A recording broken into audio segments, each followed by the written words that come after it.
संत मार्कुस का अध्याय 5। गेरोसा का अबदूतग्रस्त। वे समुद्र के उस पार गेरसेनियों के प्रदेश पहुंचे। ईसा ज्यों ही नाव से उतरे, एक अबदूतग्रस्त मनुष्य मकबरे से निकलकर उनके पास आया। वह मकबरों में रहा करता था। अब कोई उसे जंजीर से भी नहीं बांध पाता था, क्योंकि वह बारंबार बेड़ियों और जंजीरों से बांधा गया था, किंतु उसने जंजीरों को तोड़ डाला और बेड़ियों को टुकड़े टुकड़े कर दिया था। उसे कोई भी वश में नहीं रख पाता था। वह दिन रात निरंतर मकबरों में और पहाड़ों पर चिल्लाता और पत्थरों से अपने को घायल करता था। वह ईसा को दूर से देखकर दौड़ता हुआ आया और उन्हें दंडवत कर ऊंचे स्वर से चिल्लाया, ईसा, सर्वोच्च ईश्वर के पुत्र, मुझसे आपको क्या? ईश्वर के नाम पर प्रार्थना है, मुझे ना सताइए। क्योंकि ईसा उससे कह रहे थे, अशुद्ध आत्मा इस मनुष्य से निकल जा। ईसा ने उससे पूछा, तेरा नाम क्या है? उसने उत्तर दिया, मेरा नाम सेना है, क्योंकि हम बहुत हैं। और वह ईसा से बहुत अनुनय विनय करता रहा कि हमें इस प्रदेश से नहीं निकालिए। वहां पहाड़ी पर सूअरों का एक बड़ा झुंड चर रहा था। अब दूतों ने यह कहते हुए ईसा से प्रार्थना की, हमें सूअरों में भेज दीजिए, हमें उनमें घुसने दीजिए। ईसा ने अनुमति दे दी। तब अबदूत उस मनुष्य से निकलकर सूअरों में जा घुसे और लगभग 2000 का वह झुंड तेजी से ढाल पर से समुद्र में कूद पड़ा और उसमें डूबकर मर गया। सूअर चराने वाले भाग गए। उन्होंने नगर और बस्तियों में इसकी खबर फैला दी।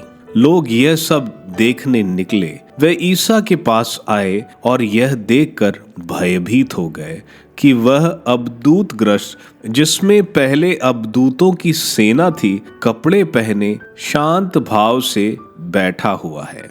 जिन्होंने यह सब अपनी आंखों से देखा था, उन्होंने लोगों को बताया कि अबदूतग्रस्त के साथ क्या हुआ और सूअरों पर क्या क्या बीती।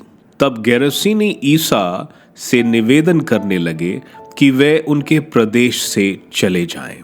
ईसा नाव पर चढ़ ही रहे थे कि अबदूतग्रस्त ने बड़े आग्रह के साथ यह प्रार्थना की, मुझे अपने पास रहने दीजिए। उसकी प्रार्थना अस्वीकार करते हुए ईसा ने कहा, अपने लोगों के पास अपने घर जाओ और उन्हें बता दो कि प्रभु ने तुम्हारे लिए क्या क्या किया है और तुम पर किस तरह कृपा की है। वह चला गया और सारे देकापुलिस में यह सुनाता फिरता कि ईसा ने उसके लिए क्या क्या किया था, और सब लोग अचंभे में पड़ जाते थे। जैरुस की बेटी और रक्तस्राव पीड़िता। जब ईसा नाव से उस पार पहुंचे तो समुद्र के तट पर उनके पास एक विशाल जनसमूह एकत्र हो गया। उस समय सभागृह का जैरुस नामक एक अधिकारी आया। ईसा को देखकर वह उनके चरणों में गिर पड़ा और यह कहते हुए अनुनय विनय करता रहा, मेरी बेटी मरने पर है, आइए और उस पर हाथ रखिए, जिससे वह अच्छी हो जाए और जीवित रह सके। ईसा उसके साथ चले। एक बड़ी भीड़ उनके पीछे हो ली और लोग चारों ओर से उन पर गिरे पड़ते थे। एक स्त्री 12 वर्ष से रक्तस्राव से पीड़ित थी। अनेकानेक वैद्यों के इलाज के कारण उसे बहुत कष्ट सहना पड़ा था और सब कुछ खर्च करने पर भी उसे कोई लाभ नहीं हुआ था, बल्कि वह और भी बीमार हो गई थी। उसने ईसा के विषय में सुना था और भीड़ में पीछे से आकर उनका कपड़ा छू लिया, क्योंकि वह मन ही मन कहती थी, यदि मैं उनका कपड़ा भर छूने पाऊं तो अच्छी हो जाऊंगी। उसका रक्तस्राव उसी क्षण सूख गया और उसने अपने शरीर में अनुभव किया कि मेरा रोग दूर हो गया है। ईसा उसी समय जान गए कि उनसे शक्ति निकली है। भीड़ में मुड़कर उन्होंने पूछा, किसने मेरा कपड़ा छुआ?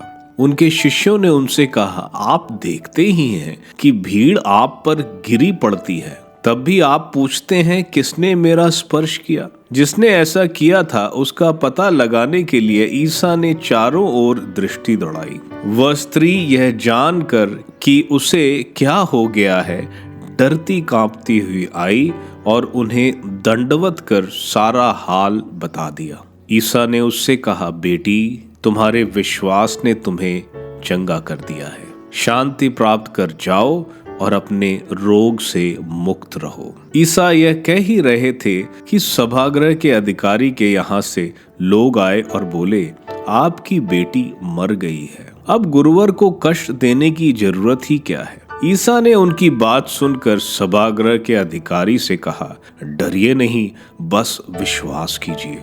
ईसा ने पेतरुस, याकूब और याकूब के भाई योहन के सिवा किसी को भी अपने साथ आने नहीं दिया। जब वह सभागृह के अधिकारी के यहाँ पहुंचे तो ईसा ने देखा कि कोलाहल मचा हुआ है और लोग विलाप कर रहे हैं। उन्होंने भीतर जाकर लोगों से कहा, यह कोलाहल, यह विलाप क्यों?